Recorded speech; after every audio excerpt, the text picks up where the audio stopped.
Christian Drogan is here. Christian, very good morning to you. Nice to see you, Mike. Nice to see you. Lovely studio you've got. Isn't here. it lovely? Yeah. Christian's down from Manchester, where he's based. He basically is involved in a new venture, which is a website called Watchmen, if I'm not mistaken. That's right. Tell us a bit about Watchmen. It's basically a kind of a what you might call citizen journalist endeavour, isn't it? Yeah. So Watchmen we're a group of journalists. We're sick and tired of the mainstream media and the agendas that we feel are pushed out by it. Yeah. And yeah, I mean, you know, we've come together and under the umbrella of Watchmen. That's our aim, is to sort of go out, investigate, and try and inject a bit of life back into investigative journalism. Yes, because one of the things that I say a lot about is the fact that the mainstream media now, particularly newspapers and even TV companies as well, they're not really very curious. They're not really interested in finding things out. They kind of get presented with something by a minister or an official, and they report it as though it's real. And they go, oh, yesterday, Shabana Mahmood said we're going to open the pubs till 1 o'clock, and there's the front page of the Sun. And you go, why aren't you doing something a bit more interesting? Why are you not actually sending one of your reporters down to Dover? Why are you not sending one of your reporters over to Calais? You did a fantastic documentary, which was run on my old network talk about the Calais camps. Yeah, I mean, and what that was like. I went over to France, and effectively I was an undercover migrant. To my knowledge, I'm the first and only person so far who's lived in the migrant camps of Dunkirk and Calais. Alone. Right. And you actually stayed in a tent there or something, did you? Yeah, I stayed in a tent with the migrants. Right. With the gunfire ringing out at night. Photo, Christian? No. I did intend to be in that sort of situation, but it didn't quite happen that way. That? So that's me laid down in the camp, with my two Senegalese campmates. Right. And that must have been quite a terrifying experience, was it? That was not the most terrifying experience, because it felt sort of controlled in that situation. The part that was very, very scary was when I was walking into the woods. I'd been with the migrants all day. Right. We'd been getting escorted from the camp to the holding camp the day before the boat launch. Right. And yeah, I mean, by the police, by the French police. And I go to get off the bus, and the French copper takes my picture, and I'm walking into the woods at night, and I don't know what's at the end of the woods. Right. I don't know if there's a people smuggler with a gun, right. Because obviously I've heard a lot of stuff from people who work in the channel, and some of the things we've found out are pretty terrifying, really. So. And did they not suspect you as an Englishman, or did you have an accent? Did you pretend to be from somewhere else, or? I just kept quiet most of the time, and I did put a bit of an accent on. There was one camp in Calais where I stayed for a few nights, and actually I was just honest with those guys. I said I was on the run from the police in the UK, and I was living in Spain, but I needed to go back to see my family. So they actually created a nickname for me, which was UK. UK. So So. And when you saw all these people around you, and you met all these, what was your sense of who they all were, and what they wanted, and why they were coming here? So these people, Mike, were not fleeing war.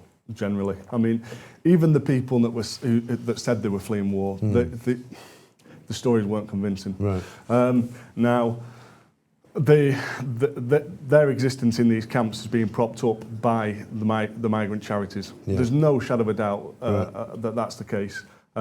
Those people wouldn't be able to be there if the charities weren't there. Right. So, in a way, I guess some people could say that the charities are aiding and abetting the smuggling operation. I mean, one of the things that happened when I was at Talk was that, unbeknownst to me, I'd made a couple of statements about some of the migrant charities being complicit, if you like, in the very least, helping these people to stay in the country because they were giving them advice, they were telling them which, lines of attack to use. If they were being interviewed by customs officials or Home Office officials, this is what you say. This is how you get to stay in the country. Yeah. And unbeknownst to me, the bloody the sort of compliance people put out an apology to these charities because they said that I'd accused them of effectively aiding and abetting, as you've just said. And it's very clear that that's what's going on, isn't it? Yeah, I mean, even the French police are, in my experience, and I was a migrant in that situation, for all they knew, Right. The French police are effectively bullying the migrants because they don't want them there. So what I experienced was the French police are very unpleasant, and then next thing you know, the French police are escorting the migrants from the camps to the boats. Yeah. And I saw it and videoed it. I saw it with my own eyes and I videoed it. So it actually made me feel a little bit sorry for the situation on our side, the police on our side, because the problem's just being dumped over the channel. And you also found that there was quite a lot of organised crime involved in this as well, right? That the people who are really running the camps are not really the authorities, it's more the criminals. Yeah, there's so many drugs in those places, there's guns, and yeah, I mean... And where are they getting the guns and the drugs from? I mean, are they just being shipped in or what? I don't know. We're hoping to go back out and do some more investigations. We've built a good team now to take out there. Experienced, military guys and that sort of thing. Right. So, so Watchmen is aiming to kind of expose what's really going on. Not just over the channel, but back across here as well. Britain. We want to report on broken Britain. Yeah. There's lots to report on over here that doesn't ever make it to the newspapers or the mainstream media. And there's people who have evidence and they want to be heard. They might put it on social media and it just disappears into the ether because of it's not really for news, is it? There's entertainment. There's all the kinds of other things on social media. So what are you working on at the moment?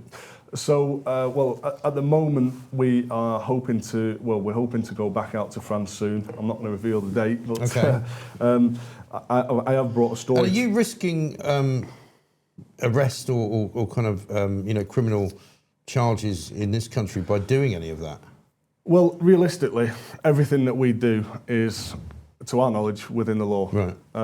Now, as we've seen recently with other sort of stories and other people, that can still backfire on you, can't it? Sure. You can still be sort of banned from France, as the guys from Raise the Colours have, for not really doing anything wrong, as they believe they've not done anything wrong, and it's kind of ironic, isn't it, that you can get banned from going to France, but you can't get banned from coming from France to Britain illegally. Right?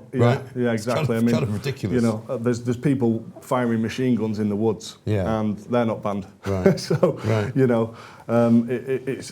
it's all a big illusion, really, isn't it? But the story that I've brought to you today, Mike, is, and that I want to share with everyone, is it's come from a migrant rescue worker who works in the Channel. Right.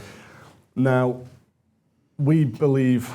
We believe, obviously, from our knowledge, and there's other aspects to this story which I can't yet talk about. Okay. But this story is unreported dead bodies in the Channel, and this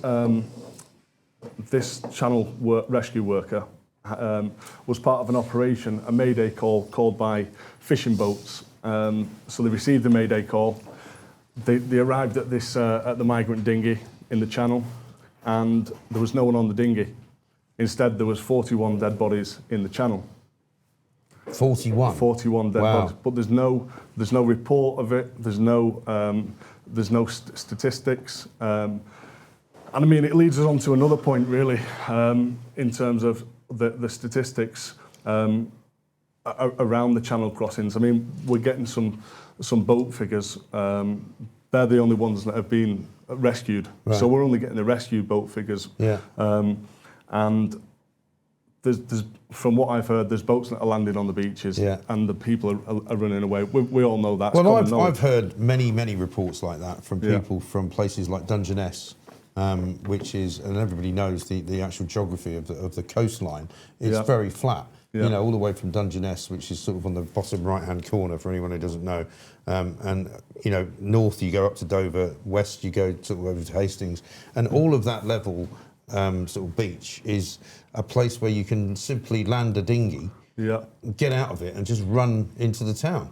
And that's what I hear from people telling me an awful lot of the time. Yeah, and to be honest, I think the boat figures are just a distraction. Realistically, I mean, I've heard of one guy the other day.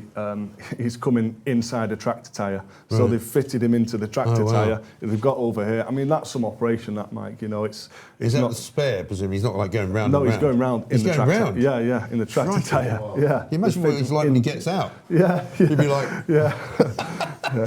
How do you know you've got smuggled in a tractor tyre? Because you can't walk in a straight line. Yeah, but one thing that I was offered by the people smugglers, because there's not just a few people smugglers on TikTok, there's thousands. Yeah. And it's a very lucrative business, isn't it? Yeah, there's all kinds of services on TikTok. You know, you can get your fake documents, your visa.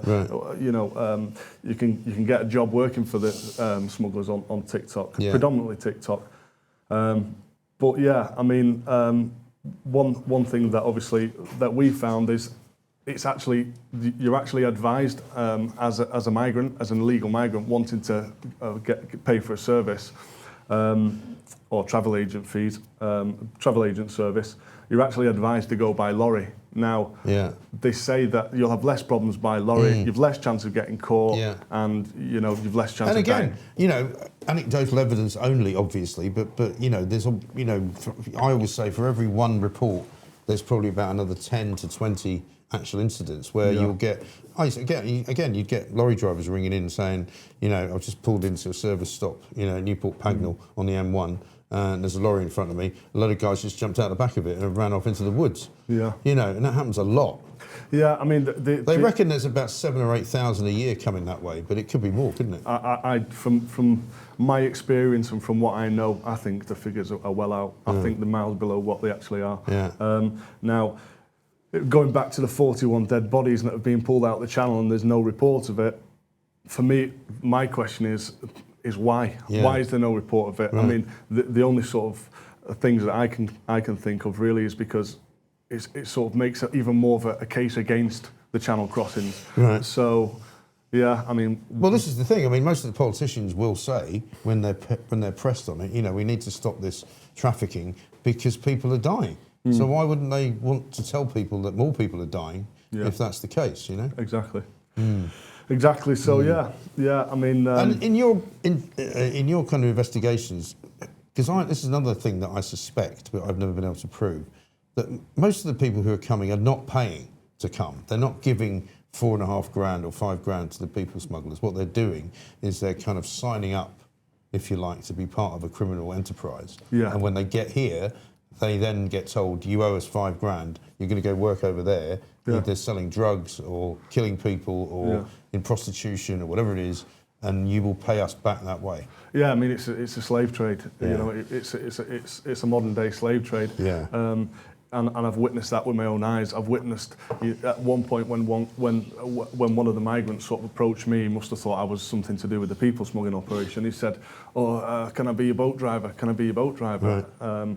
And I've said, no, not me, right. Sort of thing, you know. Right. So they obviously don't. They turn up with the clothes on the back. The guy actually who I'm talking about, he borrowed my phone, rang his mum back in Senegal, and I stayed in touch with her for a few months because she kept ringing me crying. His mother. His mother. She was ringing me. I mean, we had to translate because she spoke Wolof and French. So.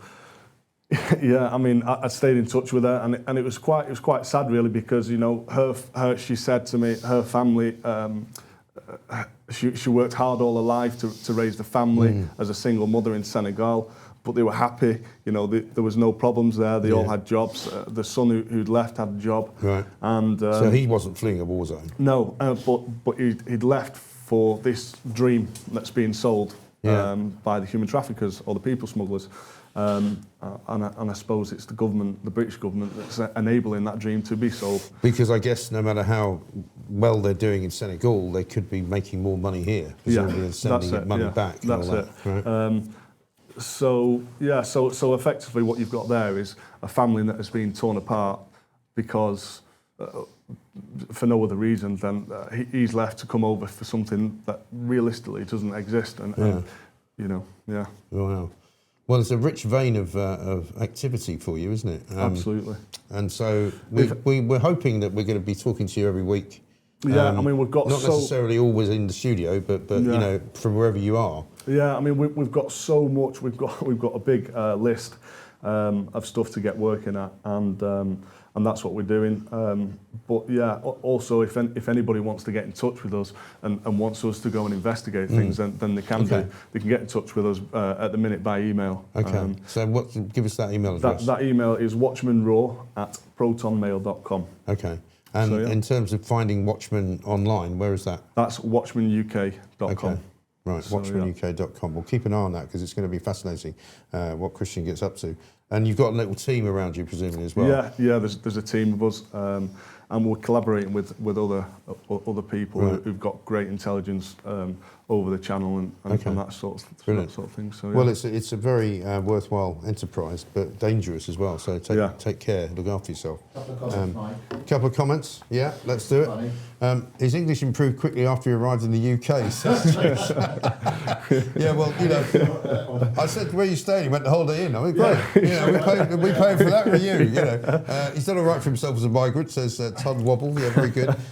Thank you very much indeed. I mean, it's all very funny, but I mean, what Christian's doing is really quite important work and amazing. And a lot of people have got very nice things to say about how brave you are. So thank you for doing it. So keep in touch. We'll see you soon. Christian Drogan there.